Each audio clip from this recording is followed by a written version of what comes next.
Our people have been conditioned to just accept that we are poor, we are nothing, and somebody must help us. So even if when they are doing well, they will not show you where they are doing well. They will show you where they think you must help them. When you come here, if you have a product and you are looking at just 1% of the top of the market, you are likely to struggle and fail. There are big companies that have come here focused on just the top and they failed. Why? Because in their country they give them credit card so people can spend anyhow. Nobody's giving you any credit card here. So when you bring a product, people are thinking before they make a purchase. The African is not an African until he starts to educate himself beyond what the Europeans have taught us. No matter what, if anybody looks like me, he's not European. You see, you could be there for 1,000 years, you're still an African extract. There's some people in America who don't believe, they look just like you and I, they don't believe they are from Africa. They are not Arabs, they are not Chinese. So if you look at the races of the the different races, you are either African, European, Caucasian, Chinese, Indian, Arab. Which one are you? You are not any of them. So your race, we identify you by your race. You can say that you don't come from Africa, but as a race, you're an African. So long as you look like me. And if they do the DNA test, they will not find you in Britain. They will find you in Africa. So you may hate Africa, but if you hate Africa and you look like me, you really hate yourself. And you never have comfort and peace until you accept that. Because you can't hate really what you are and be at peace with yourself. Because they look at even their presidents who are white. They say that I'm from England, I'm from Scotland, I'm from Ireland. They accept that. But you looking like me, you can't say that you are Irish. So you are trying to come from anywhere but Africa. What is the reason? Why? So if you look at many of our people, if you say he's successful, why is he successful? He's a politician. A politician does not create any value anyway. In terms of economics, no, he doesn't. Really? The country takes care of him. That's a fact. They know. So if you became wealthy because you joined politics, you have not created any value. If you start a church and you become wealthy, you have not created any value. You say, as Africans, our financial intelligence is low. Yes, especially those of us they sent to school. That's why we have a lot of land. You're looking for a job. It shouldn't be the opposite. That they should be the professor who taught you. Do you think he had money? No. Financial intelligence will reflect in the economic problems that you solve. You put 10 graduates together and ask them a business idea. I want to start an event company. I want to write a business plan. I'm looking for venture capital, something. That's what they take. Take your friends who didn't complete JSS and tell them they should give you business idea. Now you hear it. I want to go to something and bring product. I want to be a spare parts dealer. I want to go to the market and bring coconut. So the uneducated one know more because the business is in the culture. It's not in the classroom. So they know what people need. So they never have problem as to what they have to take to the market for people to buy. You go to Makola and tell me that somebody has money and they don't know what to do. But you have a lot of educated people who have money don't know what to do. Because that is what the game is. They are creating money in the market all the time. And so if you want business ideas, you don't go to the classroom. You go to the market. Because that's where they know what is in demand in the market. If you go anywhere and you say that you want to create wealth and you can't build a business, you can't create any investment, you are deceiving yourself. That is not wealth. You just get some money, build some house that you never live in Ghana, and it takes you 5 years to build that house. For me, that's not wealth. And that is the kind of education that we have to give to our people. That this is not wealth. It is enlightened. That's right. Our people went there and enslaved themselves. We work all through. He's 60 years now. He can't even stand. All kind of sicknesses. They come home, the next 5 years they are dead. We must attack this. A lot of our people have problems with the way we see ourselves. They could be PhD holders, they work in top banks or organizations around the globe, but they doubt themselves. And you can see that with the way they describe their people. They use negativity. Our leaders are corrupt. Our people are not trustworthy. Africa is poor.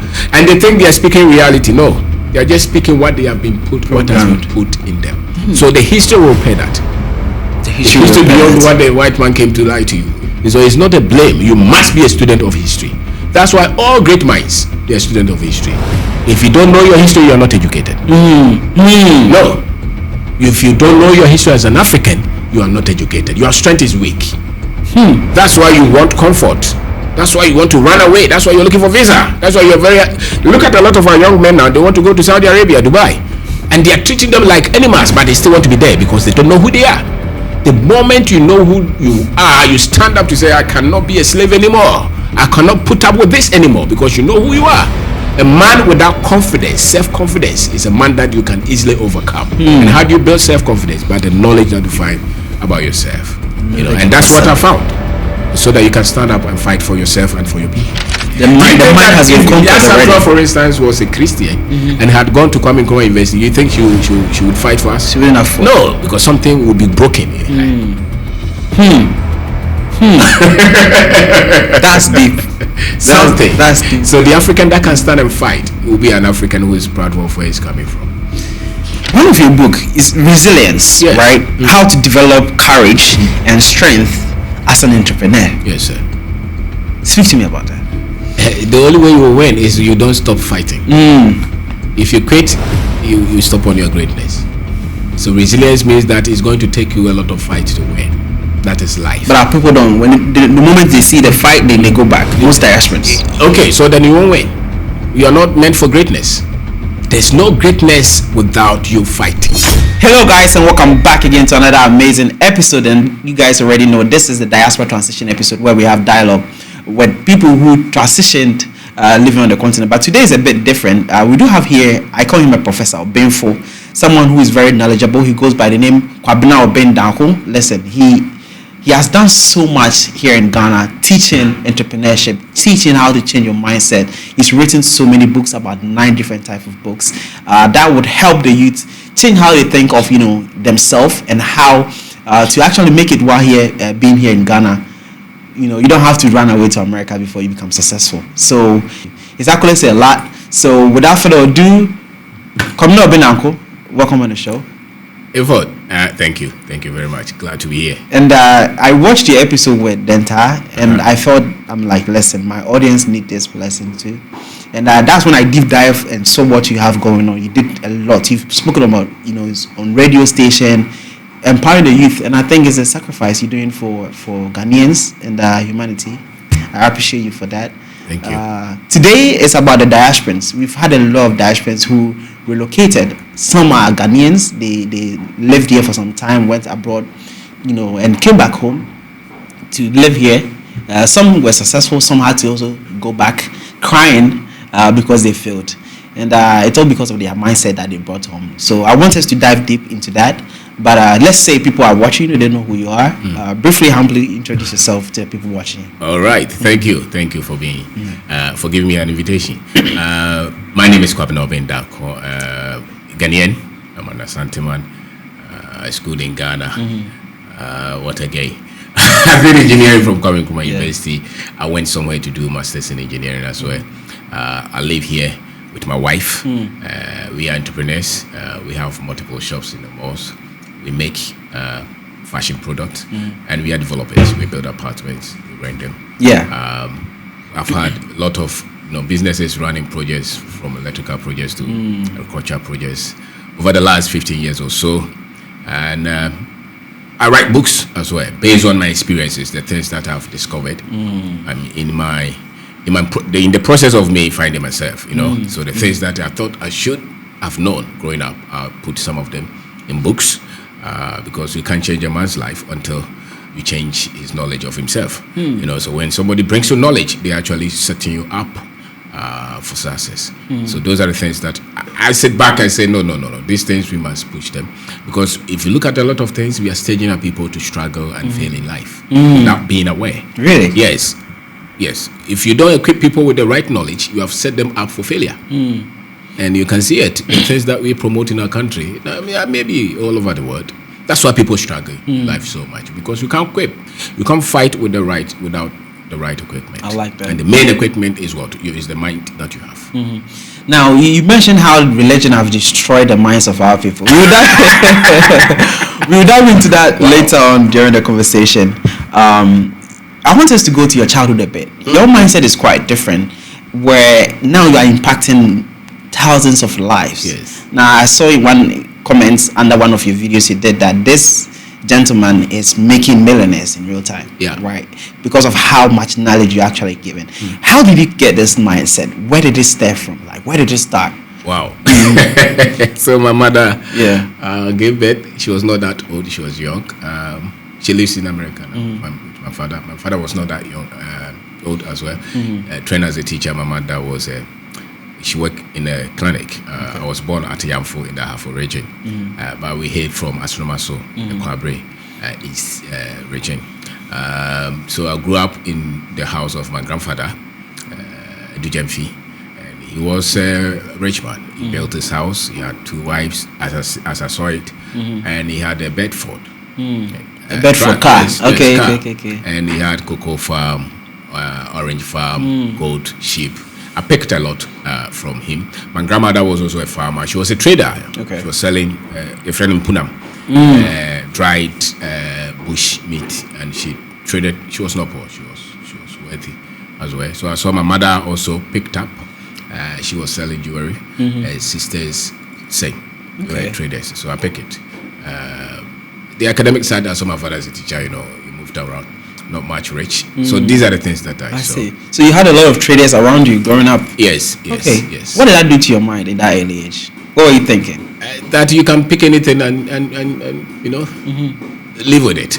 That's what I saw. I made us understand that you don't have to be so complicated to pick anything, to build and to live your life. And it will also make you not be shy, of what you have and how you have to build with it. So we can go anywhere and jump in the trotro, go anywhere. Very, very much adaptable because of the environment that we grew up in. And there's so much data that we picked, in a compound house, in a family house. You go anywhere, you see how people share their stories. You pick them. You were surrounded by entrepreneurs. I mean, your mom was a trader, your dad was a teacher. Yes. That contributed to the mindset that you have today. Yes, largely. And the social skills were picked from the family setup. You see your mother's mother, your sisters, your mother's sisters, sons. So it's a big family. And I think it's different from you being raised in a family where you and your mother and your father only live, and no uncle, no grandfather, nothing. Your social skills become a bit more, Okay. They don't develop because you're not exposed to. You also fight. People disagree with you. So those days, actually, you come as you grow, you come with it, and you also become very much resilient in the way you handle life. So because that's what you deal with. You go to fetch water from the river. Those things built us up. So I think I love it. If you look at what the knowledge we have now and how we put those things in perspective, the advantages that we have had now. So from there, I went to Pokwari School. I read mathematics, physics, and chemistry. I was a very good student there. So from there, I went to Kwabena University, did engineering, and I went somewhere, did postgraduate engineering, and we came to Ghana, and my wife and I, just go through the. So how did your first business start for you? My first business, okay, right, just about. Let's say national service. We were just trying everything, with my friends in Kumasi Santasi. Fichire, father on the move. And then when we came, we tried so many things. Taxi, what kind of things. Some of them will drop, and then we started a company that was in projects for semi-government agencies, things like that. So agriculture projects, construction projects, we built market, electrical projects. All kind of things. But then I saw that area, if you really want to grow, it's not good if you want to hold yourself with some moral standards. So, and you don't really have control. You virtually have to beg people to give you work, and you have to chase it, borrow. Really? So it was no good. And so, and we started a fashion line with my wife. So she manages everything. Okay. And we've been able to build multiple shops out of it, and we make a lot of them ourselves. So we have workshops, and then the experiences that we had from the projects that we did for others, we use that to build our own property development company. So we have our own unit, apartment in Accra, in Kumasi, which we did not use loans, which we did not use investors or partners. It's our own discipline, and and managerial skills that we have done up to this stage, and we're still going anyway. I love it. You made mention that you are building for the bottom, not for the up. Yes. How do you make that happen? I mean, how's your ROIs in that spectrum? Yes, because then a developer will say, okay, why will you build for? How can you get your money back? Yes. Whatnot. We are building. Okay, so some of our apartment 2-bedroom, 3-bedroom, maybe 3,500 cities.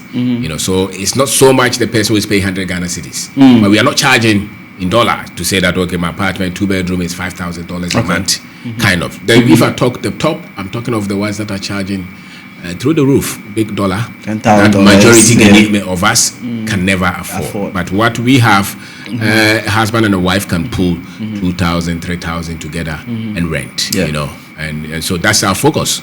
And beyond the money, I think that we are providing something that is a bit, maybe affordable, I think, or nicer, And when we finish, we use basically 18 months to build many of us, 12 units, 8 units.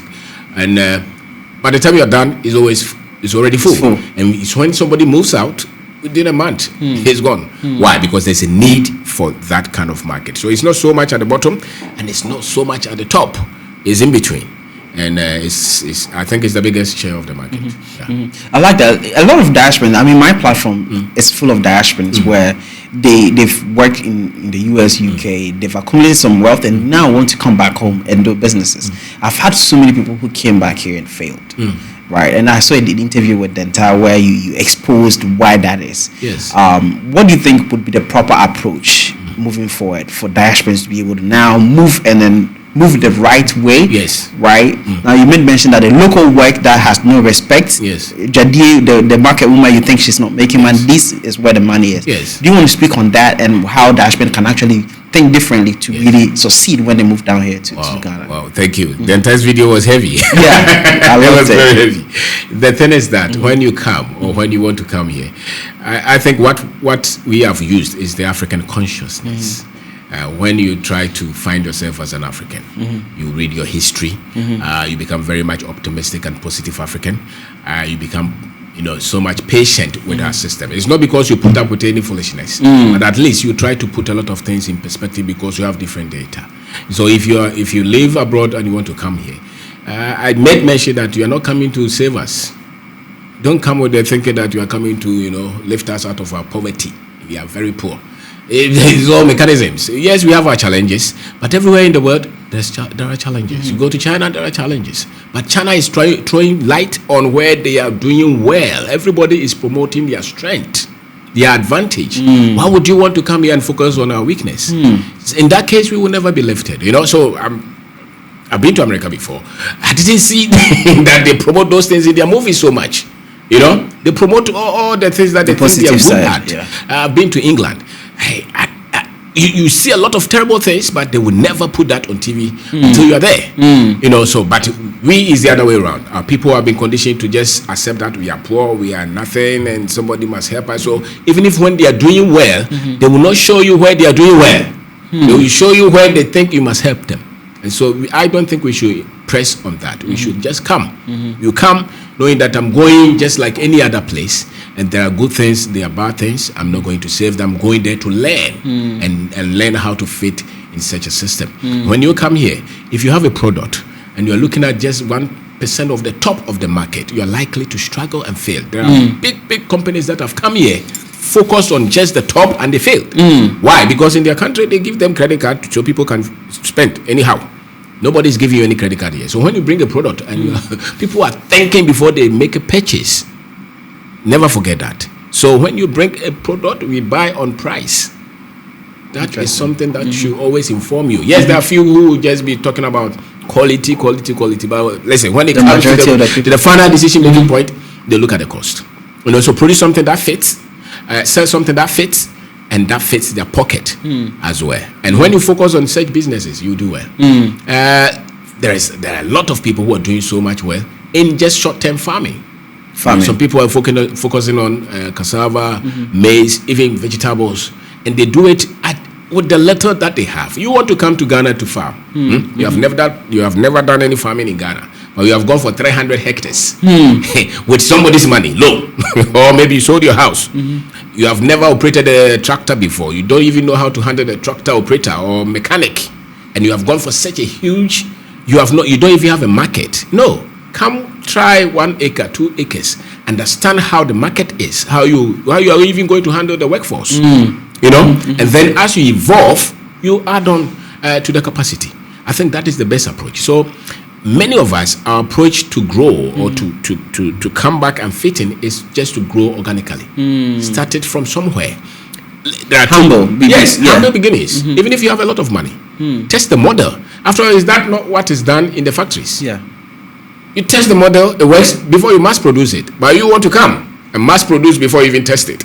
You will fail. And so failure is actually something that you design, and success is something that you also design. So it depends on how much depth, how much exposure, how much understanding you have in the culture. You must always design for the culture that you are marketing or you're targeting. The psyche of the people, how they buy, the technology level, their finance level, how they do things. It must fit that. If you don't, you will fail. Interesting. So multinationals will come and struggle. That's why if you look at the other ones who grew up here, even though when the economy is tough, they shake a little, but they still have not fizzled out. Why? Because they really have something that the other people who came with just money really don't have. So you see it. So it's not really about the money. No, it's about knowing what to do in this environment. It's key. Because a lot of them are raising the money from here anyway. They raise the money from the same economy that we are saying that is difficult. Why? Because they are selling at the price point that majority of the people can afford. Interesting. A lot of people blame Ghana, say, "Oh, this is why I failed. It's not my fault. It's Ghana." Is there any truth in that? If it's true, then why has everybody not failed? If Ghana is responsible for your failure, then everybody should fail. No, Ghana has difficulties. We will not say. Of course, if a country inherited structures that they didn't develop themselves, that were hang on their neck, our laws, even our education, our religion, even the things that the way we even think. If the Europeans had never come here, a lot of things we would do them differently. So it's a mix of a lot of, So you really have to sit down and see what really fixed this Ghana. Look at the laws in Ghana, for instance. Go to your court setting. Do you really think that is the law that Africans really will have to grow up with? These are European laws. These are European laws that we probably have to have just maybe 3% of them. Not everything. The ones that really work here, we must have. But as it stands, we just copy the same thing, hang it on the neck of a lot of our people. Go to a lot of our chief places. They handle more cases than the courts. Really? How many chief, policies, or if you want to, how many of them don't we have? Millions or thousands. They are all handling all kind of issues. How many courts do you have? So they handle more cases without a lot of, that's how it's supposed to be, right? I think that we must. A lot of the cases must be handled. Why do we view our things to be inferior as black people? It's the people we came in contact with and how they really train us to see ourselves. So now I can't man myself. Why are you speaking English? There's a problem. Because if you're Chinese, probably we will not speak English. But we this is a reality. We have to battle with such things because of what happened. And so somebody came to say that in order for me to educate you, I must give you a different language. We have accepted it. In order for me to educate you, you must wear suit and tie. You must even take a different name and probably even see God as me. So I've never seen a picture of Jesus who is a black Jesus hanging in most of our churches. When you go anywhere, the Jesus must be European. People say that it's not important. It is important. What does that do to us? It breaks the way you see yourself subconsciously. Because if the God that I worship is not like me, and somebody comes who looks like that God, let's face it, that person can easily subdue me. Because we all, you can't go to God in arrogance, isn't it? You go to God in humility. The same. So that's why when many of us meet these other people who look like this God, we already, we look humble. Yeah. We look like we have. That's why we go to them for help anyway. Because they look like the God that we are praying to for help. Somebody really work on that. Interesting. And so until the African has been able to work on that, your sense of image, you always put yourself down. And that's why it's very easy for our people to put everything that we have down. It was strategy. When you hear Africa is poor, Africa is poor. It's not today that they've been saying it, though. It's over the last 500 years. Wow. Your leaders are dishonest. It's not today. It was a welfare mechanism that they use. Interesting. You know, because if the people believe in their leader, then you will not be able to fight and overcome them. But if I'm behind him, that's it. The leader, then I can easily break you. Interesting. So don't trust your leader. Don't respect him.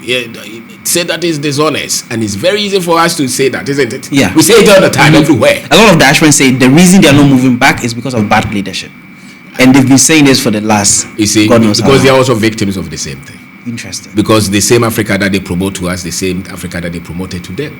Ask them generally what was the definition, what was the Africa they saw before they even came here. It was more like 99% negative. So I don't expect them to come to say that you have good leadership anyway. Until that African who lives outside is somebody who has given himself different kind of education beyond what the norm that they see on their TV and they are taught in their books. A typical African American, Jamaican will have that kind of concern that your people are corrupt and they have never been here. Where did they hear that? Brainwashed. That's it. So it's the same data they push it. So everywhere in the world that you go, any poor person on the street who sleep on the street even thinks that he's richer than you. Yeah. Who has you have your own home in Ghana, and he thinks that you're coming to. I remember there was a time I was somewhere in Europe and I was asking this guy that where is the bags coming from? He said, I don't have any bags on me. He was thinking I was going to ask him. I was asking for money. Money. Said, Okay. You don't have money. I'm saying where's the bags? Yeah, because you probably have an accent, so he thinks it's better than you. But he thinks that I'm begging. Can we speak on that? A lot of locals came to me saying that they are maltreated by diasporans and almost come across that they know better than them, and it bruises their ego sometimes, and therefore they kind of collude in a way to break down the business just to teach them a lesson. Wow. Can we speak about that dynamic? Wow. For them to people like agree and collapse somebody's business is wrong. It's wrong. And I also see that anybody who has lived in the white hegemony, the white man's culture, will battle with the idea of not looking down upon us. That one is a daily battle that you see it. Even the very honest amongst them will be beaten somewhere. In a way. I mean, if you really pay attention, you see that they're just trying to say that their culture and the way they look at life is better than the way we look at life. It's not because it's the reality. It's because of how they've been taught, and how they've been the things that they have shown about us to them. So if they connive to steal, I think it's wrong. But they also come with a lot of burden. Yeah. The other people are people from other cultures, because they always raise that culture as the standard. I don't think it's the standard. I think it's a different approach. Just like you and I, you have different way of doing things. Does that mean you're better than me? I wouldn't say so. We have different ways of looking at things. So if you are African who was taken away, whether it's today or thousands or hundreds of years back, when you come, know that you are coming with that mindset. Yes, it's subconsciously it beats you. It eats you. I mean, I have friends who, I will not say anything, but I know that this guy is just trying to say that I can help you. I can give you money. I have better way of, and it's especially standard quality. Sometimes it's not because we don't know the quality, but sometimes you look at the market that you are targeting. The market determines. This is what the people are comfortable with. There was a document that I read some time ago. There was this bank who their target, their customers were very average people, but they went for a lot of money to upgrade the banking hall, so that at least they were trying to say that they had upgraded, and they saw that their customers were not coming, so they had to spend a lot of money to also reduce the standard, and that's the point that their customers started to Interesting. come. So you have to really keep in mind who you are serving and what they are comfortable with. But many of our families, when they come, I mean, I have cousins, family, my own family people. When they come, they think that they know better than those of us who live here. Yeah. And I say that no, you don't know better than we live here. We know something that you don't know. That's why you've been able to survive here. So when you come with some little humility. Even if you want to suggest, we have a lot of argument with, especially. I think that there are Ghanaians who were born to Ghanaian parents outside, yeah. and there are those who were born here. Less than 15 years they go, and there are those who maybe completed university or after 15 years and they went. I see difference in their character. Interesting. Can you give me some few examples? I think those who were born there to Ghanaian parents who have never been, very few are very much optimistic about us. But when they come, they're able to adapt and appreciate what is here. Those who were born here and moved 15 years, when they come, they are very much negative. I don't know why.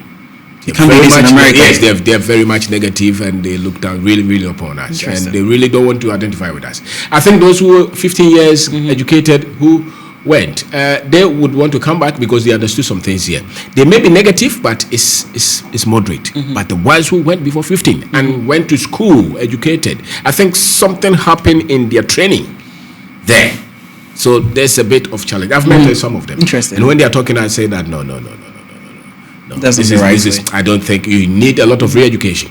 And I see that a lot of them don't even have any sense of African history at all. Really? At all. They don't know themselves. They don't read any history. It's just 1957, Kwame Nkrumah and Portuguese and Mina, that's all. But but they will quote the Greeks. They will quote, Shakespeare. They will quote Plato. That's right, all those people. But when they are talking, you see that they don't quote anything from us. The African is not an African until he starts to educate himself beyond what the Europeans have taught us. Why did you come back after educating yourself in Europe? Did I come back? I didn't go anywhere. I think you've been to America. Yes, that was when I was in school. My parents lived there. My parents are Americans, actually. Yes, they've been trying to get us out of here. I said, no, we have a vision. We have to live here and and realize that vision. Interesting. I schooled in Ireland for postgraduate, and my wife was in England, so I visited. But no. I think that you really have to live a life that you have some level of purpose, identity, focus. You feel more purposeful when you are in Ghana. Absolutely, and free. And free. Yes, and free and accepted. And I see that there's no limit to what I can achieve in my own country. We have our own difficulties, but if I have that different shift, I can achieve so much. And I think what we have done here, I never see myself as somebody who, I'm not a diaspora, I'm a pure Ghanaian. Right. I just went somewhere a few months and I came back. So I wouldn't want to say that I know different culture. The reason why I said that is a typical Ghanaian getting an opportunity to step a foot in America wouldn't like to come to Ghana. Wouldn't like to come back. There's so many people who would comment down my video saying that this Ghana, what am I coming to do here? I would never step my foot here. I have my 9-to-5 job. I'm working in America. Why do I have to come to Ghana? I don't need anything from here. The mindset, and these are local Ghanaians who traveled abroad. The mindset is so shifted in a way that they don't see Ghana to be a place to be. And then I'm saying that because you had opportunity to be in this country, but you decided to come back. I've traveled so many places, but what do you think? Our youths really, it matters what you know, what you have read. I've read a lot of books. I've studied. I've really, not just the formal education, but books. I've self-educated myself, So I've learned, I've read. I have different data. The average Ghanaian probably does not even open. If he completes university, he doesn't open any book at all. If he's opening a book, he's going to write another exam for promotion. Interesting. No, but I have read to live, and so the kind of information that I have is not the one that will make me live somewhere and say that they are prosperous. I know a lot about finance, about business, about creativity. I have engineering degree. I've lived with family. I saw what they could do. My mother built house before she moved out of here. No. And the Ashburns that have decided not to come, but what are they missing that, if you don't mind sharing? It's the same identity. It's the same information. They really live in a country that they... You see, there's one thing to be free, especially financial freedom. If you live there and you're ambitious and you want to be free, if you quit your job today, or if they sack you, for how long would you be able to live if you say you are rich there without salary? 2 months. You see, many people cannot. We saw it during COVID. Yeah. So it means that many of our people, they just are not aware of the very system that they live in. A lot of them are suddenly in debt even. Why do you have to use loan to build a house, to have a house? The house that we have put up here, no, we were able to build something according to what we could afford. I cannot hold it that for the next 35 years of my life, somebody is always on my neck paying something. Paying money. No, so we built. So that kind of life, I really appreciate it. And thank God that Nkrumah did not have that kind of thinking. It's not just about your comfort. It's also about, if you look at our people what can we do to make sure that we lift or we change the narratives? I think that if you're driven by that, your choices and your decisions will be a bit different. You not only look at your interests, but you look at what can I also do to make sure that our people live in dignity. So if somebody wants to live for himself, no problem, live for yourself. But we want to see the problems that our people face and see what we can solve. I mean, with the life that we have at the moment. I like that. In 2019, the government initiated the Year of Return, inviting the descendants of Africans who were enslaved during the slavery time. My question to you is, what do you think of it? The campaign, did it set a realistic expectations for those in the diaspora about moving back to Ghana, in your personal opinion? I think there was Pan-African, Pan-Afis when we were growing up. So I think those things followed, and Ghana has always been doing that. I think it was a great thing. Even though they were coming a lot of the times during Christmas to just party. Yeah. It was a great initiative. I think they could take it to industry and innovation and business, at least, because those are the areas that will bring development. But I think whatever it is, it was a great thing. Even though the government could take it forward to actually, not just let them come and go, but there could be some infrastructure to actually make sure that they are involved in the society itself. Maybe they did it. I'm not fully much into that, but I think whatever it is, it was a good thing. No matter what, if anybody looks like me, he's not European. You see, you could be there for 1,000 years. You're still an African extract. There's some people in America who don't believe they look just like you and I. They don't believe they're from Africa. They are not Arabs. They are not Chinese. So if you look at the races of the different races, you are either African, European, Caucasian, Chinese, Indian, Arab. Which one are you? You are not any of them. So your race, we identify you by your race. You can say that you don't come from Africa, but as a race, you're an African. So long as you look like me. And if they do the DNA test, they will not find you in Britain. They will find you in Africa. So you may hate Africa, but if you hate Africa and you look like me, you really hate yourself. And you never have comfort and peace until you accept that. Because you can't hate really what you are and be at peace with yourself. It's never true. So they're doing that based on what they know, and much of it is misinformation. And I can say that many African Americans, Jamaicans who have embraced their Africanness, not necessarily coming to Ghana, are very much more at peace with themselves than the other ones who are trying to deny. Interesting. Yes, you can see it. African Americans who come here, whether they are the top people we see on TV or nobody knows them, they are very much made when you meet them than the other ones who are trying to say that they are just Americans. I'm telling you. Because they look at even their presidents who are white. They say that I'm from England, I'm from Scotland, I'm from Ireland. They accept that. But you looking like me, you can't say that you're an Irish. So you are trying to come from anywhere but Africa. What is the reason? Why? It's because of what they taught you about programming. Yes, and you believe the lies that those people who came to fight. Yeah. Because they didn't come to trade, they came to war. They came to fight us. They came to subjugate.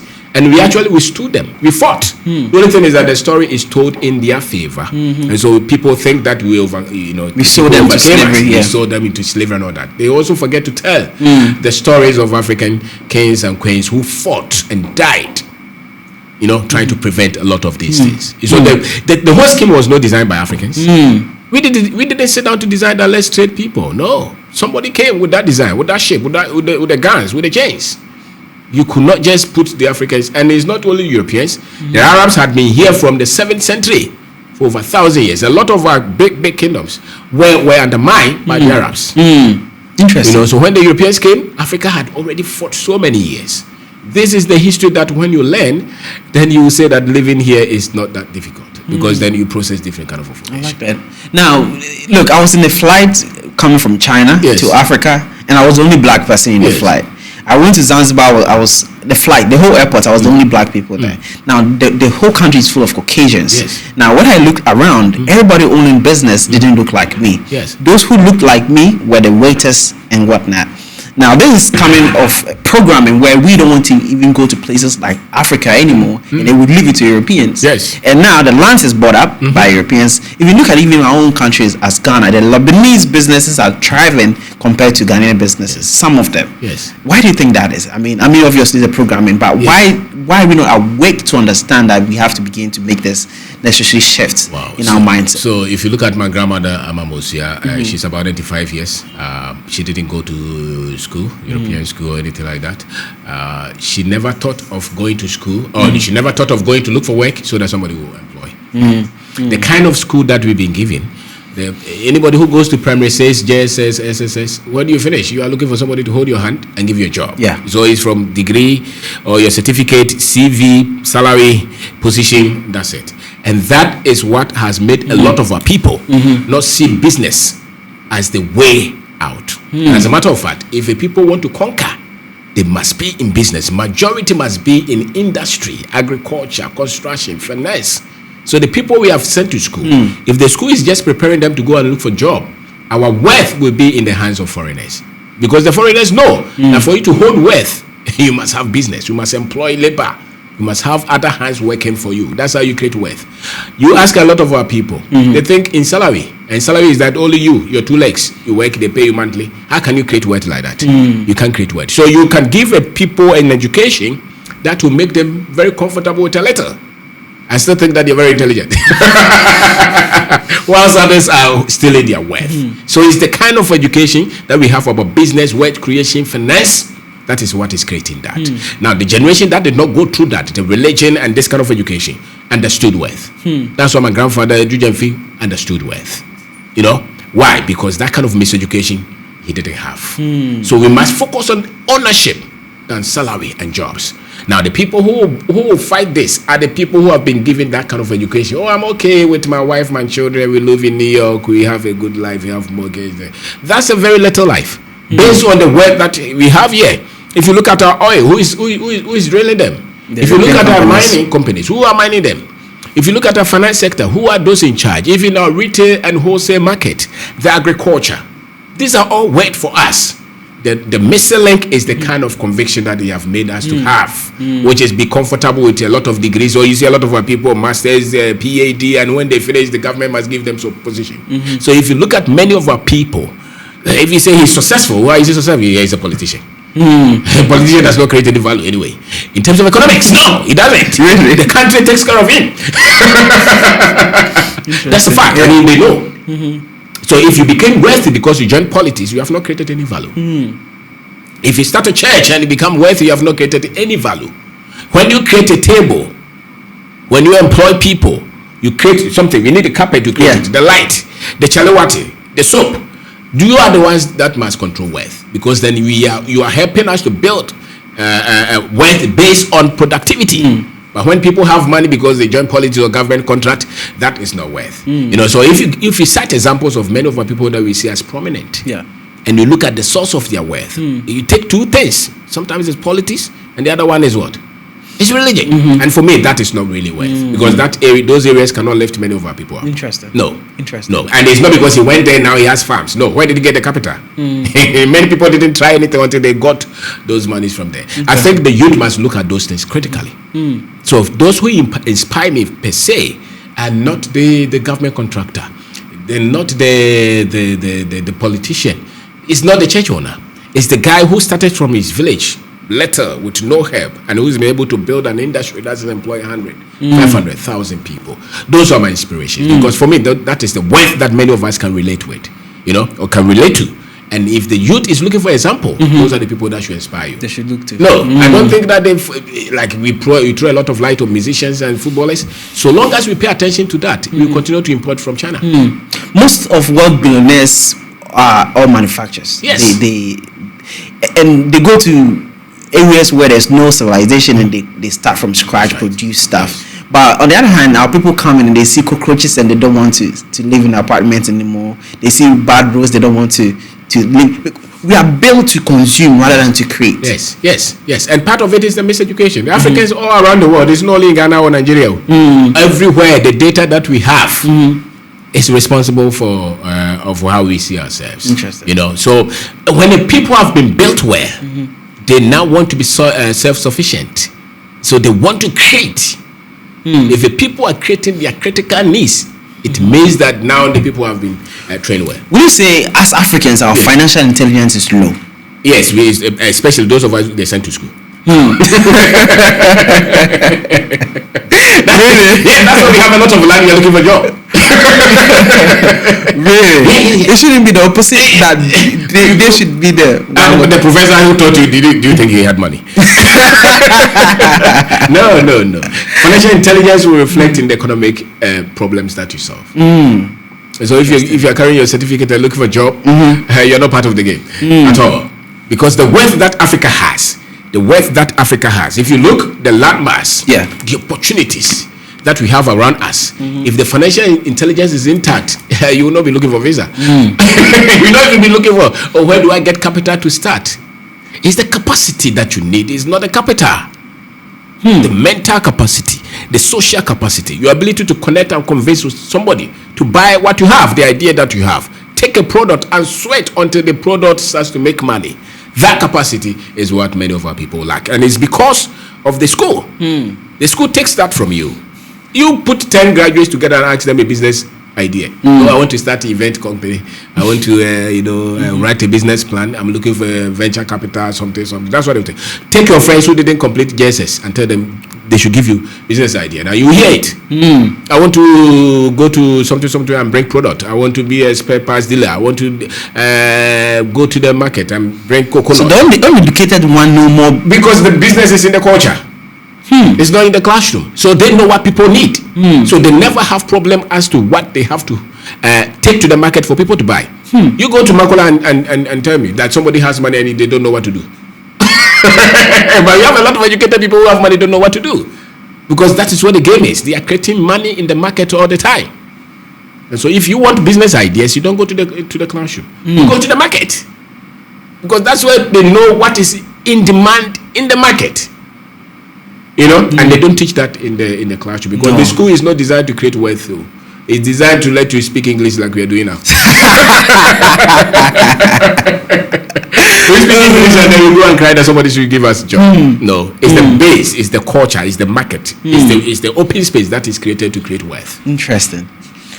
Wow. I know a market woman. I met her daughter actually, and she's taking care of a child in Europe, paying plenty of dollars. Yes. And I'm like, how does she do that? And it's like, my mom make over $100,000 a year just by selling, I think, okra or whatnot. Yes. Yeah.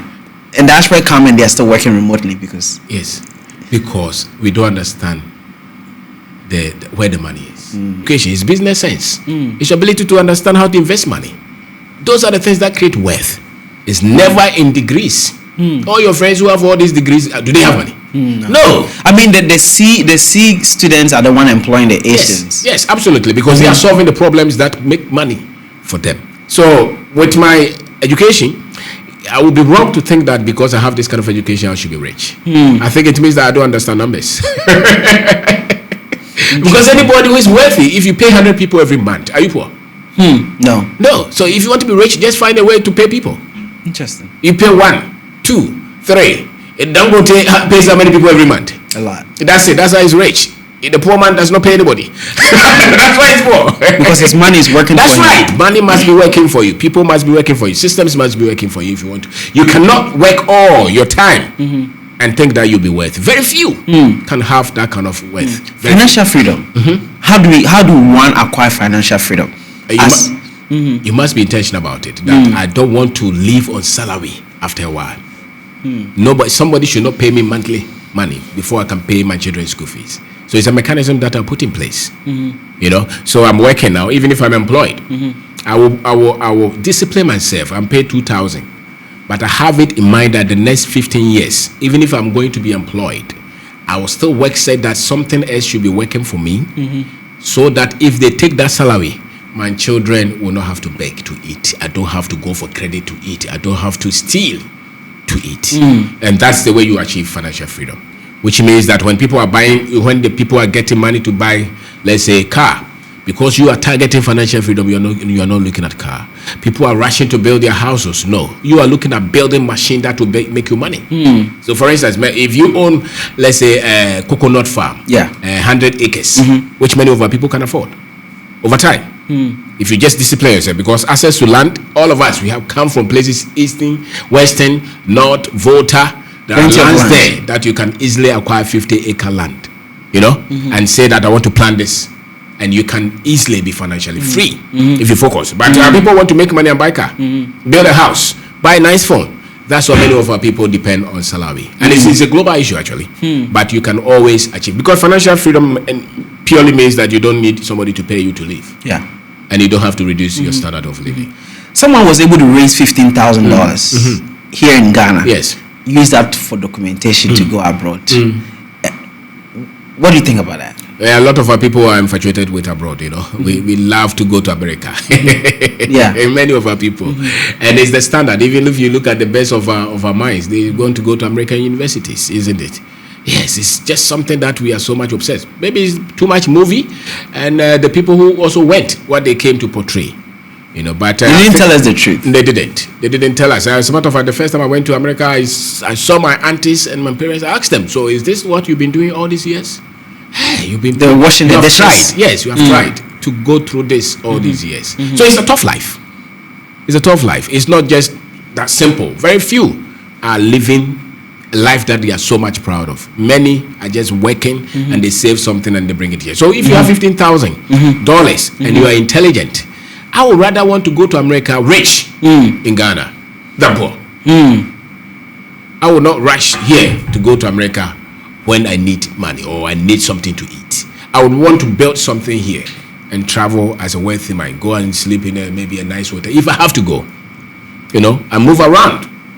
Somebody who is rich. It's far better option, which means that I will sweat here and build that wealth. And you can see a lot of our great people who have built wealth here because that 15,000 they didn't use it for visa. Yeah, they started. That's right. They built something. With it. They built a business with it. They started some farm, some investment. They sweated. People will screw them up. People will steal from them. They will want to give up, but they didn't. And now they are in their 60s, their 50s. They are wealthy. Those people go to these countries. They come the next 2 weeks. Why? Because they have paid their dues. You want to go and work. If you go anywhere and you say that you want to create wealth and you can't build a business, you can't create any investment, you are deceiving yourself. That is not wealth. You just get some money, build some house that you never live in Ghana, and it takes you 5 years to build that house. For me, that's not wealth. And that is the kind of education that we have to give to our people. That this is not wealth. They've been lied to. That's right. Our people went there and enslaved themselves. We work all through. He's 60 years now. He can't even stand. All kind of sicknesses. They come home. The next 5 years they are dead. We must attack this. That we are killing our people with this deception. That once you get from here, you go to England. No. You said that's colonialism. Yes, it is. Because why would make you put up with this kind of life if you go to a lot of these places, especially those who you're just doing something menial, and yet you have houses in your hometown, even not those that you built, those that your families built, but you're still putting up with this life because you so believe that where you are, even though you live in a very single room, small one, you're still better than when you were here living in a better place. That's somebody brought his children here. He lives in England, and when they came, they went to their place, Mampong. So the children said, Father, so you have all this here. Why are we doing? Why? Why are we in England in that small space? He said he couldn't answer. He said that we don't want to go back. Well, there was so much space here, but he's still squeezing himself with the children in a small place in England. Why?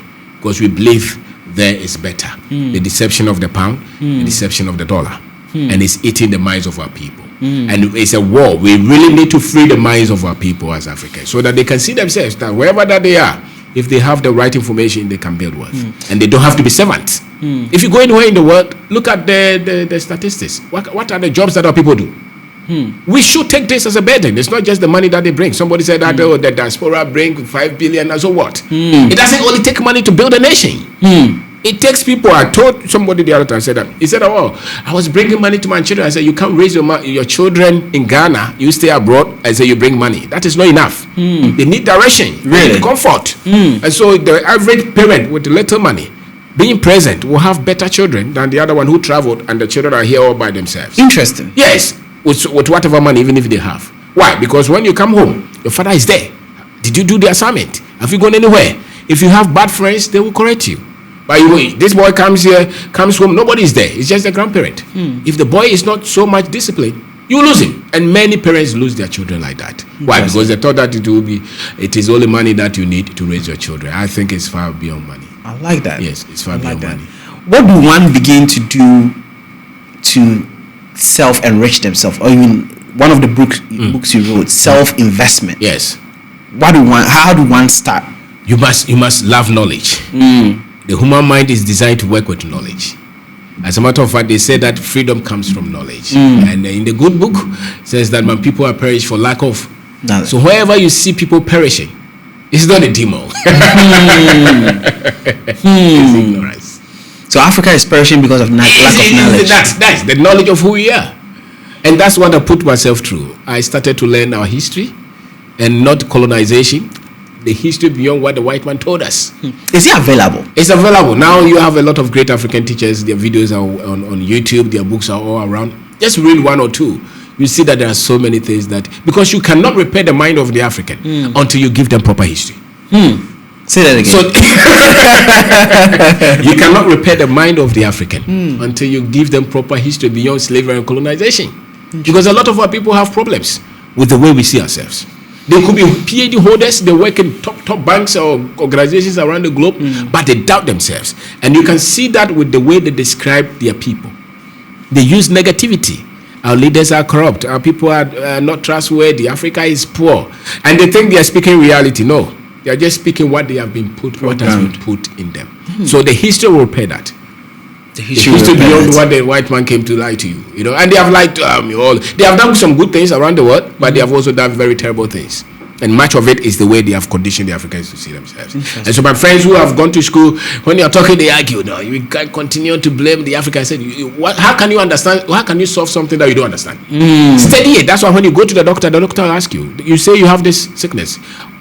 What happened? Where did you sleep? What did you eat? What is it trying to do? It's not trying to blame you, but it's trying to see where the problem is. That's what happened, where the problem is coming from. But they don't want us to think where the problem is coming from, because when you go there, they have to defend their masters, and so they will fight you. So your friends who think that the white man is far more intelligent than us will always fight for them, than side with that to say that no, there are things that we need to correct. So it's not a blame. You must be a student of history. That's why all great minds, they are students of history. If you don't know your history, you are not educated. No. If you don't know your history as an African, you are not educated. Your strength is weak. That's why you want comfort. That's why you want to run away. That's why you're looking for visa. That's why you're look at a lot of our young men now. They want to go to Saudi Arabia, Dubai, and they are treating them like animals, but they still want to be there because they don't know who they are. The moment you know who you are, you stand up to say, I cannot be a slave anymore. I cannot put up with this anymore, because you know who you are. A man without confidence, self-confidence, is a man that you can easily overcome. And how do you build self-confidence? By the knowledge that you find about yourself. You know, and that's what I found, so that you can stand up and fight for yourself and for your people. And if I look around, everybody who is standing for themselves knows something. They know something about where they come from. For instance, if your grandfather is the Otumfo and somebody told you that you are nothing, the day you found out that my grandfather is Otumfo Pokuare, listen, when you change everywhere, you see yourself differently. Meanwhile, before you thought you were nothing. And that's why everybody must know where they come from. You must take and find it. Because that is where your greatness will come from. Your greatness is not coming from the fruit. People tell us that we should learn coding and IT and AI is good. But if you don't know who you are, it doesn't matter what talent you have. Who were we before slavery? We were people. Look at the Ghana Empire, for instance. It ran for, let's say, 1,000 years with millions of people. Do you think that the people will live and manage their head, their family, their food, everything, go to war, and not know anything until the white man came to teach you how to read and write? No.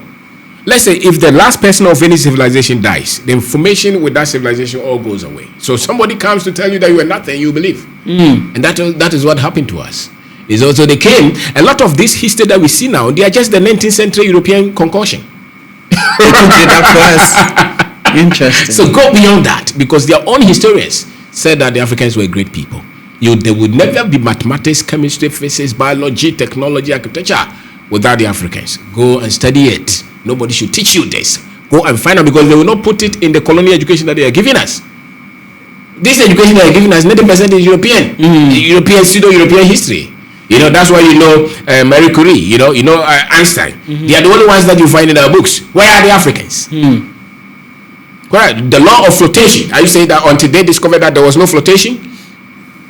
Discover that in this world, where is the oldest human orchestration or human edifice? Any edifice that human beings built, where is it? Africa. It's not on the continent. And you say that these people, until we came, they were nothing. That's a lie. It's a concoction from the 19th century, 18th something that they cooked. You know, but if you look at the the things that are left, look at I study our chiefs particularly. You know, look at the Tufu and when all those things when they do. If you pay attention, you see that no, these things were not just 50 years. These are it connects back to ancient thousands of years. And I think that we have prototype that we can all learn from and see ourselves as a great people. You know, they have their greatness. We must have our own greatness. We have our greatness. So don't let anybody put you down because you are looking up to them. The more you look up to them and see yourself as nothing, you know, it's very, very easy for them to make you do anything that they want. Yeah. I like this. Wow.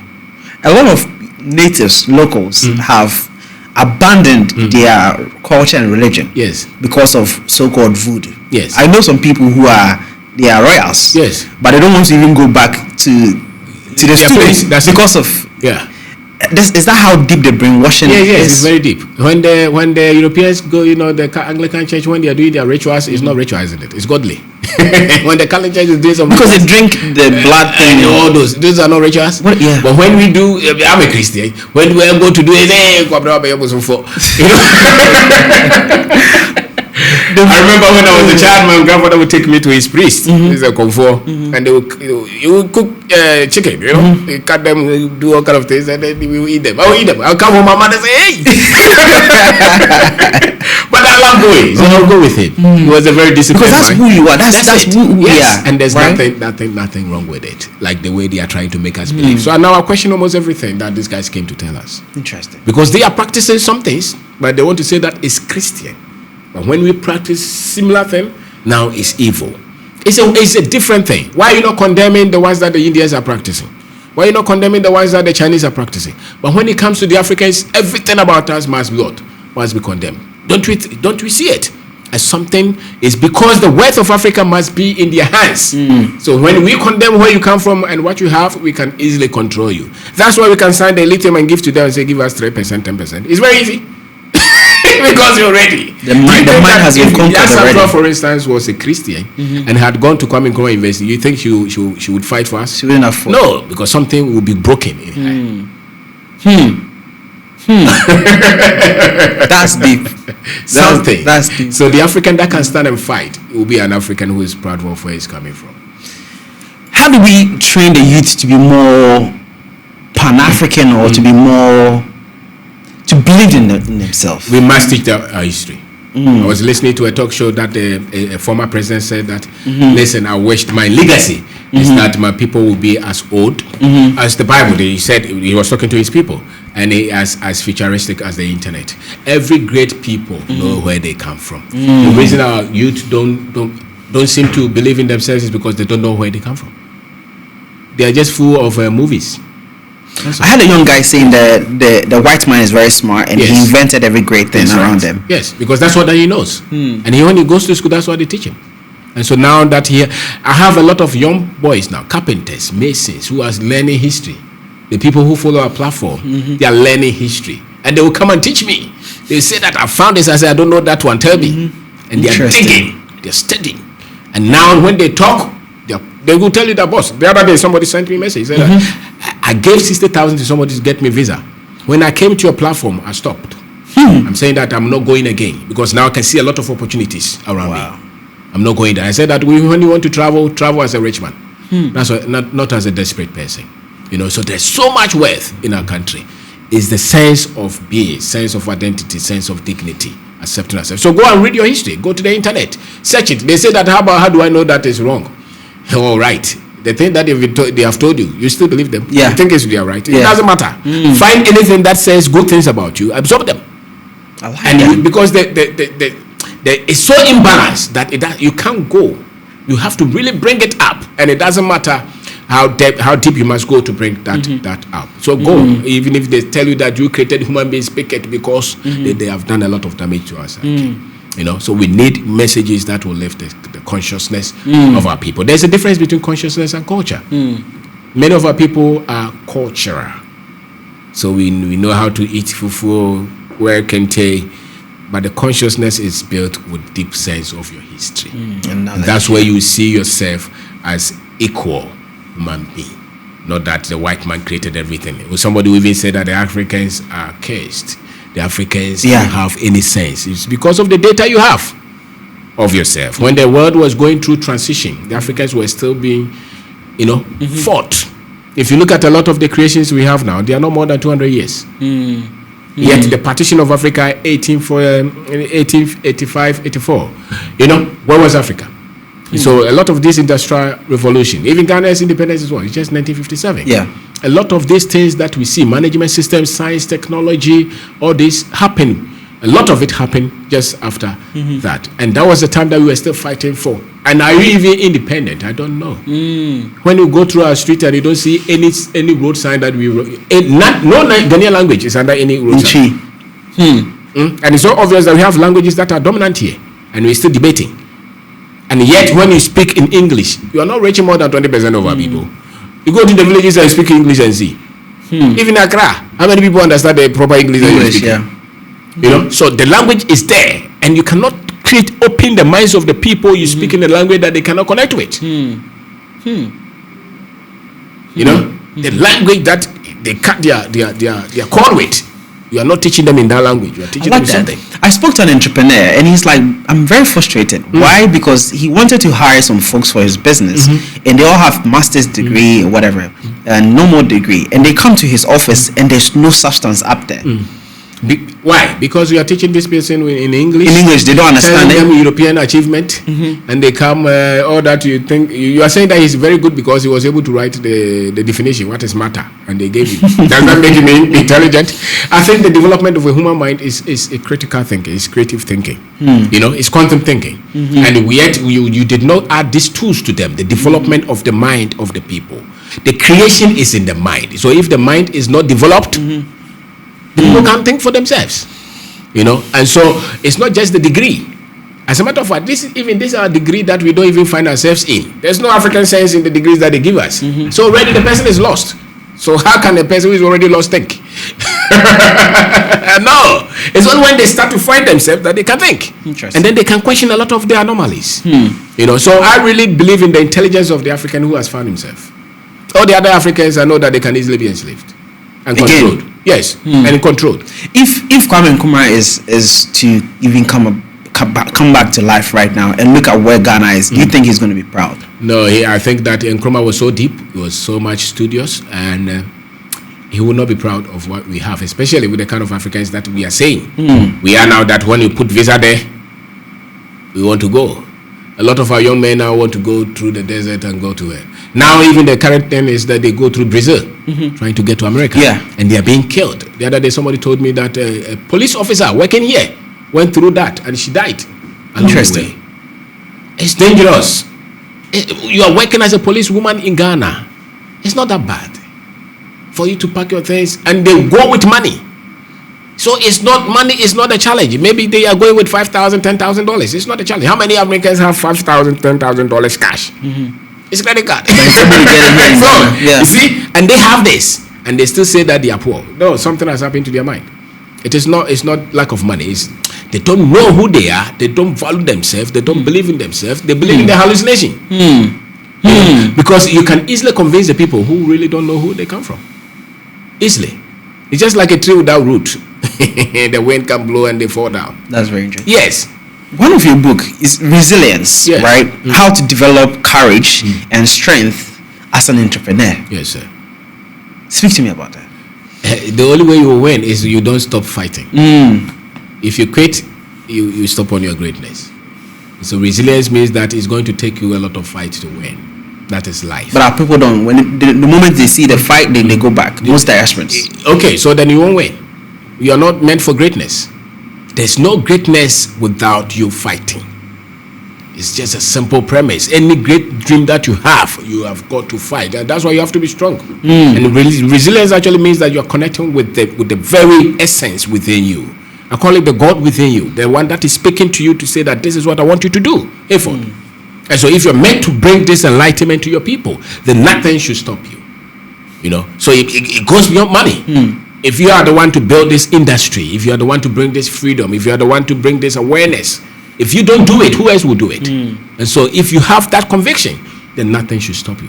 And that's why everybody who succeeds in anything, they have overcome a lot of battles. If you cannot overcome battles, it doesn't matter your intelligence. so going through this battle is a sign that you're on the way to success. That's right. It's not the ones that your foolishness created. You went to steal somebody's money, they put you in jail. That's not the one. But you are building something, and all kind of things are coming at you. You stay. Everything that you're building, something you came in and you were saying you are going to build a business in Ghana. You started and the boys stole your money. You know, the government came and they said that you have done it. You meet a lot of difficulties. If you don't give up, every trial is building your muscle. It gets to a point that you are no more afraid. You know, you just like you trying to lift a load, or those of you who go to gym. Yeah. The first time you go, they give you something you can't. But as you keep going, you start to lift. Some measure of load you'll be able to lift. Why? Because now you have built capacity. Yeah. The same with life, especially building wealth, building business, building anything significant. You are going to exercise until you get to a point that you can lift it and hold it up. You know, and that's why you need that toughness of mind. What is the African advantage? The African advantage is in business everywhere. That's why Auntie Akwele is selling cocoa. She's built a house with it, you know. Kwesi Mensah is selling coconut. He's doing well, you know. The African advantage is not in salary. It's not in a job. It's not the various areas that we can provide economic solutions to our people. And it's very easy to start a business in Ghana than anywhere that you know. Really? It's not the business that you are saying, I'm going to do this funding. I'm talking of you just getting up and selling some wache or some indomie along the street. That is very easy. And we think that those are not businesses. But if you meet them or you get close to them, the kind of sales that they make every day, you'll be shocked. And that's why economy is actually. Some people say that, oh, we should go into industry. Listen, if you can't sell a product and you go to produce it, you fold up. Interesting. So don't rush into production. Do you have sales channels? As a matter of fact, in our economy, the approach is different. If you use the straight jacket that they have put around the world, and even those that they teach us in business school, you fail. It doesn't apply here. And much of it don't make any sense. A lot of our friends that we went to, you know, some of them we even met them in business. Yeah. They are trying to hold their neck with all these complex structures. This is man, this is man, this is man, this. I'm looking for funding, investor. They are all fizzled out. Why? Because who is going to give you that money anyway? You go to bank, how much is the interest? So you really have to discipline yourself, be so much frugal, and focus on lean structures that work effectively. Because the other ones who are telling you to have all this template, they have money. You know, their city, their dollar is not being devalued by the city. Here is different. So here, if you are not paying attention, you will easily fail. And so the advantage is in very, very simple businesses. And as a matter of fact, why start complex business if you're not skilled? Start with the little that you have. Build up. It gets to a point, you see that you can be successful. And any achievement that you make in a country, be happy. Don't compare it with the dollar. How much do you make in the dollar? Am I selling in dollar? You know, you are doing so well. Your business is doing 100,000, $1 million a year. And you say that when I convert to dollar, why are you converting to dollar? It's in city. Yeah. And I think that if I'm making $1 million cedi, it's just like somebody in America making $1 million. Don't convert it. So if you have $1 billion Ghana here, you are a billionaire. Don't say I'm a billionaire in dollar. Do they? Why are the Americans converting in pound? Yeah. If you compare their dollar in pound, then a lot of them will not be billionaires and millionaires. Why do they not even convert it to higher currencies than the dollar? Interesting. You see? So keep your... A lot of Ghanaians are millionaires, but they don't know. Yes, because they are trying to compare it to the dollar. Interesting. And yet, a lot of the things that you buy here is in cedi, and it's very cheap. If you go to buy white, how much is it? It's not 20 cedis. 20 cedi in a dollar is how much here? I don't know. Like maybe almost $1.2. Something like that. How much is white in New York? At least I'm sure $10-$15 they will take you. Yeah. Or maybe 20. Or even when you want to cut your hair. I mean, I'll go to the barber, it's 20 cedis or 30 cedis. How much America is the same. You cut your hair in America. How much? $30. That's right. So is it the same? That's it. So remove the dollar somewhere. Remove it. Maybe when you're doing so-called international trading, then you can go and do that. But at least be happy with what you have, because they can use a lot of complex things to put us down. And so many of our people have done well and are doing well, and they are trying to compare themselves with systems that don't even support, the very results that we are trying to get. So I don't really compare. If you are doing well as a young man in Ghana, you're doing fantastically well. Don't convert it anywhere. You're doing well. If you're able to build a house, don't convert that house in $1 before you see its value. You're doing well. Just accept that I've been blessed. Do you think we don't understand money itself? I think so. I think so. That's why you see the young boys, weekend, they're sitting somewhere drinking. Spending money. Yes, because if you understand money, then you see that your wealth should be in charge. So long as you're pushing, the wealth of the country should be 90% in the hands of the young, in the hands of the Ghanaians. And so if the government understands money, you are not trying to get a lot of investors to come and own everything and your people are just looking for a job. No. We must say that the investment, the dominant investment. That's why I'm very happy to see any Ghanaian in any level, any young man trying to take any space in our economy. And we should not fight them. If anything, we should support them because they are going through a lot. So we should. If you understand money, we promote your people to be wealthy. You don't fight the few ones that are trying to, take over a lot of things. And that's where we have to push our people, especially those who have gone to school. Enough of the jobs and the certificate. Go and start something. Because if you are training, a time will come that we have a lot of Ghanaians successful everywhere. Then we can push the others who are trying to take over our economy. But if the country is doing well and the wealth is not in our hands, we are slaves. We are servants on our own land. The wealth must be in our hands. And how do you create wealth? In business, investment. And that's where we have to push our people. You say he's looking for capital. Which capital? Go and start something. Push. You are holding a phone which is 10,000 cedis, and you're saying that you're looking for capital. Send the phone. It's easier for them to raise funds to buy an iPhone than to raise funds to start their own business. Yes, because they are not. The financial education is low. So they really don't think that we need to create wealth. We need to create wealth, whichever level, and we need to push our people to see business and investment. Africa we should not be the ones telling to go and look for a job, because already we have to lift a lot of our people. Why do you think there's unemployment? There's unemployment because there are not enough jobs, isn't it? Yeah. So we must tell our people, listen, we are not going to have a lot of people opening businesses, employing thousands. So the unemployment will go on for a very long time. No government can solve it. They are lying. Yeah. Really? Yes. How many people? The one that they are in charge, how many have they employed? But they can bring this awareness that starts something, and they should leave the people to build. If you are not giving them money, allow them to build. I see they scrutinize them a lot with GRA and whatnot. It's unnecessary. That is part of the unemployment. Because people are afraid to expand. Because the moment you show your face, they're looking for you. It is wrong. We need to reset a lot of things to encourage our people to be very bold and loud to build. I'm afraid that Ghana will soon be for foreigners because everybody else sees the advantages and opportunities here except ourselves. That's right. And that's why you and I, we have to make sure that we change that. Because somebody did that job and we can also do a different job. And it's a matter of us coming in contact with the right information. We may think that they are not listening. They are. The work that we do, even our books. Yeah. If I tell you how many boys are just buying these books and reading, somebody will tell you that I can't read a lot no matter I want to buy. Our seminars, they come there every time. They come. They're always full. They follow us. They look for information because our people are looking for what works. And I think that much of the information that they have thrown at us really don't make sense. That's why we are struggling. Because if the people know what works, and it's all by design. Yes, it's all by design. That's why he completed university. He doesn't know what to do. If you really went for knowledge, why would you not know what to do? That's a very good question. Yes, if you really went for knowledge, then you will not wait for somebody to help you. Once you are waiting for help, you don't know. If you know, you get up and do something. It means that when you finish that college, put that thing down and go and learn something different.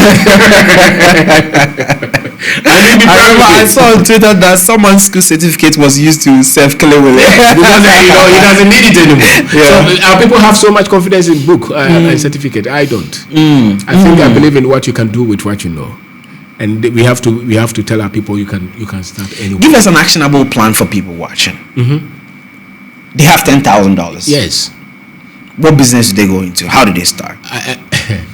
Do you really need 10,000 to start anything? Let me say they have it. For mostly the diasporans, they might be privileged enough to raise funds like $10,000. Okay. I have in my comments, people are saying, I have $15,000. What can I do in Ghana? If this is for the diasporans, we'll go to the Ghanaians very soon. If you have $15,000 and you don't know what to do, it's amazing. I mean, they don't know the terrain. What the 15,000? It's not really about me having money, because I've seen people with millions who have come to fail. it's not your 10,000. You fail easily. I think it's knowing what to do. So look for. We talk about it. Look for very basic areas. You know, there's a woman around the area who's choba. Yeah, and there are cars parked there every time. Well, do you think that the parents will come and open choba? No, they want restaurant. Yeah. They want something that looks like from where they come from. That's it. So don't come with those thinking. I really don't think you should come with a lot of those things, because you spend a lot of money, waste a lot of money. If I want to start a business now and I don't have any money, even if it's in front of my house that I have to put water there and start to sell, I will do that. Water. Where's water? Pure water. If people buy 1, 2, 3, 4, you start to see, because you get feedback from them. It's water that you put there, but tomorrow they're asking for, please, do you have this? Do you have this? Before you see it, they are telling you what to do. So many times, if you don't know what to do at all, just start with anything and be ready to learn along the way anyway. People are saying feasibility studies and all that. Maybe if you know book long people, and that will make sure that you never start. Yes.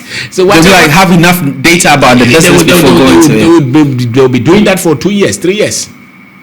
You know, but I think that if an idea comes to you, just start it and be willing to fail. Don't be afraid to fall and even hit pain, but you're building your strength. If you don't know what to do, if you're down, then what do? You start back up. That's right. So I think that it's not so special which industry, but look at the community where you are and just do something just everybody else is trying to do.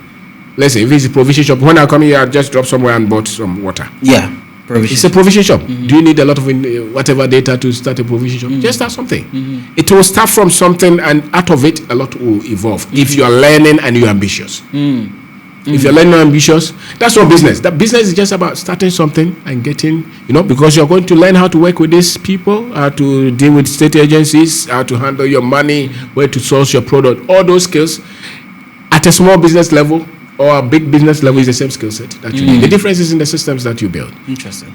So it's not, you don't have to be special. Anything that you see around you, even if it's Broni Wawu, the hand clothes that you want to sell.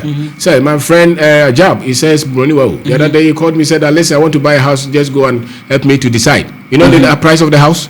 $250,000. And then what does he do? Says second-hand clothes.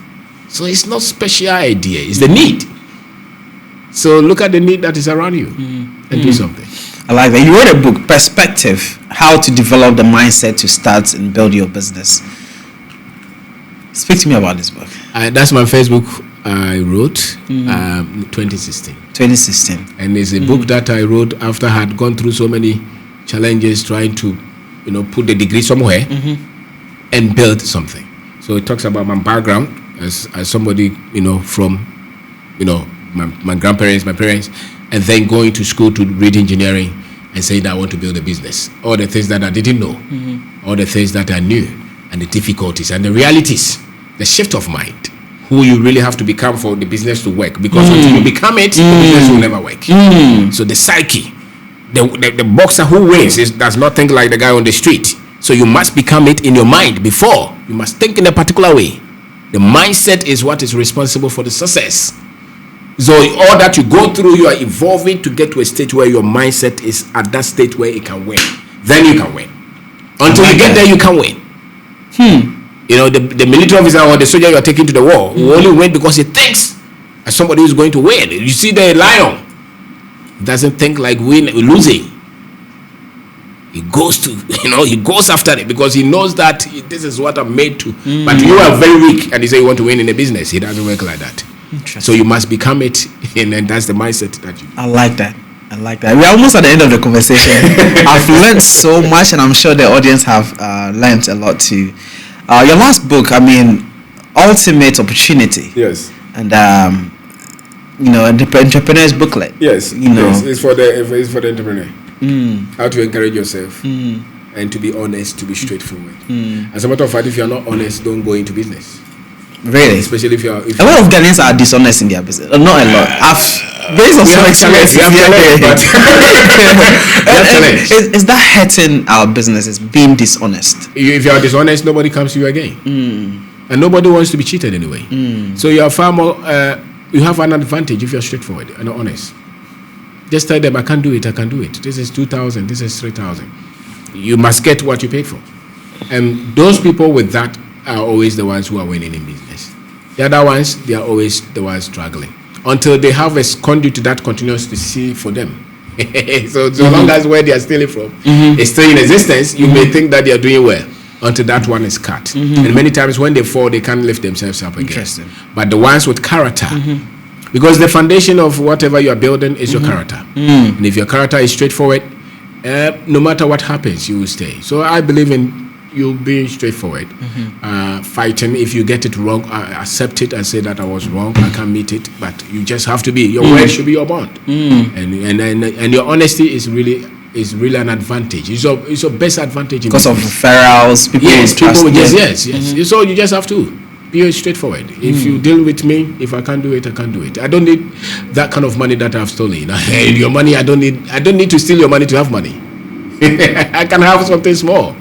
So that's my philosophy, and I think that if you work with it, here living will be very much easy for you because you're straightforward and people can count on you. There are so many people who would want to give us money to work with that we say no. I see. Because so your character will always attract. So people are looking for capital. It's not capital. Can you be trusted? You need use somebody that people can trust, because if they can trust you, then they can bring everybody. People have resources. So somebody just called me the other day. He said that, listen, boss, you said that character is everything in your business, and I'm using that. This supplier, she gives me product. It's not even due the time, and I'll go to pay her back. So every time she's giving me product. And many people can use supplier's credit if you're honest. Yes, so you must have character. You must be truthful. As a matter of fact, your honesty is capital. So your honesty is capital. Yes, your honesty is capital. People can give you product just because they can trust you that your check will clear. Or if their product is with you, you will bring them their money. You must have that. If you don't have that and you are down, you can't lift yourself. Don't look at the other ones and say, oh, I know some people who are not honest. Forget about them. Look at yourself. You have nobody to help you. That's why you're struggling anyway. So the only thing you have to work with is to be truthful. So when you do something for somebody, make sure that you are, don't just go and change the invoice. Just make sure everything is, and it's something that you have to be conscious and you have to develop it. People will send you morning devotions and still change invoices. I think don't send any morning devotion to anybody if you're doing that, because the God in you should be truthful. Hypocrisy. That's right. So character is everything, and it helps you. We have people who give us product and go to sleep because they know that we will send them their money. That's it. And you need that. Now, these are several books that he has written, and it's all available on online, right? Links in the description. And I say, there's no way you finish reading all this book and your life will be the same. Something will change, and I'm going to read everything. I'm going to read everything. I've been bench watching every video you've ever done. And I don't have any objection. Every single sentence you said, everything that you said, I agree with you. Wow. Yeah. And it's very unlikely. Thank you. It's very unlikely. So I really hope that, the viewers would find out how to, get a book and then follow. Right. And also to the diasporan, if you have actionable advices for diasporan who are still interested in coming back home, establishing business here, and really leaving the West behind, what would the actionable advices be? I say that Africa is our duty. It's our responsibility. We are the ones to make sure that our people take charge of our continent. So see it as, before you leave this earth, this African story will be different. It will be a people of dignity, of hope, of excellence. And so come and do your part. Don't just come for your comfort and your pleasure. No. Come to be productive. We don't just need music and dancing. We need our people to farm. We need our people to create businesses, industries. And when you come, give yourself time. At least 10 years before it starts to make sense. Because really that's what you need. There's a certain amount of time that you must put in anything before it starts to work. Yeah, but we come 2 years and we go back. No. You are not qualified. As a matter of fact, any expertise that you see people develop, it takes them more than 10 years. So even in order for you to build a knowledge base, it's not just 1 year. A lot of the things that we know it's not taking us 2 years or 3 months. It's taking us a lot of time to edit, to go through, to re-engineer, so that you think at a certain level, and building anything takes time. So Ghana is no different. It's a different, Africa is a different system, it's a different culture. You must understand the culture. And always remember that the money is in the culture. The money is in the culture. So don't just come to say that I want to superimpose my culture on us. Come and learn the culture. And you see that it's a beautiful culture. Many of our people are honest. Many times it's those in the cities. That's very true. Yeah, go to a lot of our villages and see. They are lovely. They welcome you. They fetch water for you. They say, sleep. Have you eaten? And they have never known you. Let's look at the beauty side of us. The beautiful side of our continent, of our people. Let's be optimistic, because until you're optimistic and positive, creativity will elude you. You must see the possibility in it. Then you can find the solutions. But if you give up already, then that's it. Don't give up on us like that. There's always a way out. And there are so many things that we are doing well. Focus on that. You shouldn't let the politics and the political leadership be the story of Africa. And even that, they are doing well. We try to castigate them and say as if they are it's a mechanism that they are using. Because they are fighting against that. That's it. It's a structure that they are running. You don't have money, but they say every 4 years organize elections. Meanwhile, you need money for your children to go to school. Why? If you don't do that, then Ghana is not democratic, isn't it? So they are forced to use a system. And they use a lot of millions to do that. That could go. Yeah, that is keeping us poor. That's it. So it's a structure that maybe they can't do much about it, but understand us that we are doing something that is so. Do you think democracy is hurting Africans? Obviously, it's a control mechanism. Everybody must govern with their understanding and their culture. Why do you use the European way of governing themselves? Why must we? China is using a different system and it's working. Why should they change it? They shouldn't. But the Arabs are trying to use something different. Why do we have to practice like Europeans? We have the monarchy system. Yes. So at least blend it, modernize it a bit, but it shouldn't be European. You are in parliament, speaking English, we sit and tie. Where's the solution? So I'm more interested in the dignity of our people. Our people living long and having prosperity, peace, accepting who they are, living with hope. We go around the world, we should be able to chest out and say that I'm a proud African. That kind of Africa is what I'm looking for. And I see that in the next 50 years or so. I can see that our people are waking up to say that, let's say, enough of this. So that's why you can see a lot of Africans who are lived somewhere, they say want to come. Now they have to learn how to come. That's the only bit of it. And how to come and be successful. Yes, and be successful. You have to learn that. And when you come, you have a lot of patience. You must have that. Patience. Yes, patience. Be patient. You have hope, but be patient. And keep working. And it works if you don't give up. That one I can bet my last peso on it. It works. If you don't quit and if you don't leave and you continue to learn, you're open-minded to educating yourself, you're learning, you're asking questions, it works. If you have one thing to change about Ghana or Africa in general, what would that be? Our sense of history. Our sense of history. We must learn our history. We must go and look for knowledge. History books that are written by Africans. You cannot replace your identity with religion. It's different. Who are you? I'm a Christian. That's not identity. I'm a Muslim. You see how defensive some Christians are when you try to correct them on their way of thinking. Yes, Why? Because it's a belief. They work with belief, not thinking. And believe is because you don't know. That's it. You must believe in something different. And so when you question them, the mind seizes. And as a matter of fact, religion is designed merely to take the minds of the people. I mean, institutionalized faith is designed like that. So only believe, don't question anything. And that's what, So we only believe that God exists. If you want to think about it, then they say that you are trespassing. Yeah. But really, God gives us a mind to think. So we must think. and you must ask questions. All we cease to be humans. If you cannot think and you can't ask questions, you are not a human being. You become a robot. Because really whatever is happening in your life is because of the way you think. On this earth, thinking, your mind, your thoughts are responsible for everything. But people are trying to say that it's a spirit somewhere which is supposed to be in charge of everything. That's a lie. Everywhere you go, the people express their thinking. So this setup express your thinking. Whatever the way you do your things is because of the way you think. So if your thinking is right, then your life will be right. If your thinking is wrong, you have complications. So you help the people think rightly. And I'm saying that it is history because then you start to see yourself differently and as somebody who is able. And once you see that, that's it. You change it. Would you say Africa is poor because we are malnourished when it comes to intelligence or knowledge? Yes, I think Africa is rich. Africa just needs knowledge. Needs to believe that the knowledge that they have is enough to lift them, and they must take what they have and build it. The mango seed must germinate with the mango seed, grows with it. Every strength is in that seed. You as a seed in your mother's womb, and there's no other thing that has been added to you. You are just growing. Because they feed you.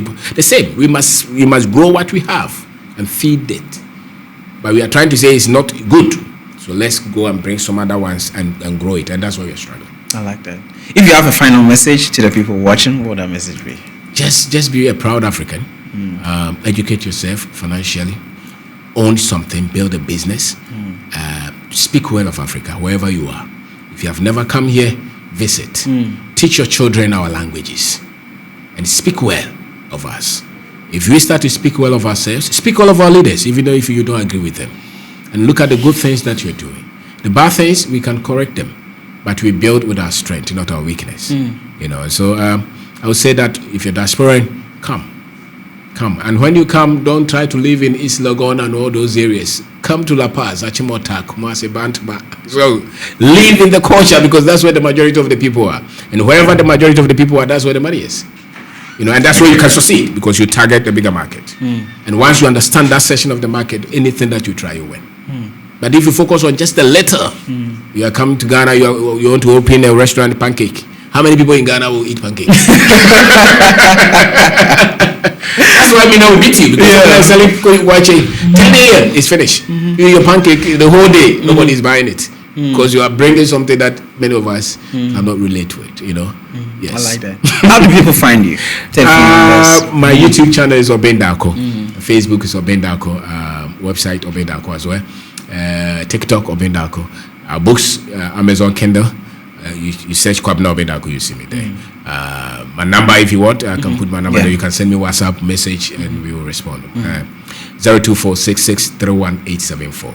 02466318874. We organize finance seminars, business seminars as well. As a matter of fact, on 23rd, we're organizing one in Kumasi, KNUST Engineering Department, and we want a lot of our young men to come. We are on the quest to say that our young men can live here and be successful. If they want to travel, they don't have to travel out of desperation, and they are not advantaged because they travel. They are advantaged because they develop themselves. And that one is open to everybody. Thank you so much for Thank you, brother. Listen, guys, I'm speechless. This conversation has opened my mind and my eyes to a lot of things, and I hope it did the same thing for you. I'm going to leave every details in the description and also on the screen. Go look for him, find him, reach out to him. Consultation. Do you do consultation? Yeah, people can drop. Yeah, look, reach out, for consultation or whatnot. I think that will help you. And if you like the channel, like, share, and subscribe. Stay tuned for more amazing content like this coming your way. So without further ado, let's say bye-bye to the people watching. All right. Bye. Peace. Everybody. The surprising thing, I found most Ghanaians who lived here and not travel out more wealthier than that. Absolutely. Yeah. Yes, because if you stay in the system, how you learn? You learn.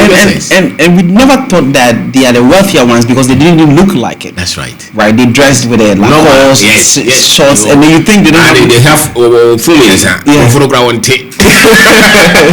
true. Very true. But they are the ones that we look up to. These are not the wisest anyway. I like that. But everything is not. We do everything. And we have to know that. Then we can build. Because if you don't have confidence in who you are, then you'll forever be a slave. I mean, look at in school that we were taught that the Europeans are the one who taught us to mine gold and whatnot. You see, that we didn't know what gold was. Is it true? Let's go to history and see. The chiefs, why were they worried? Look at Ghana Empire, ran for at least 1,000 years. You think they were stupid to run about 50 million, 70 million people over 1,000 years with hospitals, schools, food, everything, and they didn't know anything? That's a lie somebody told. It's a lie.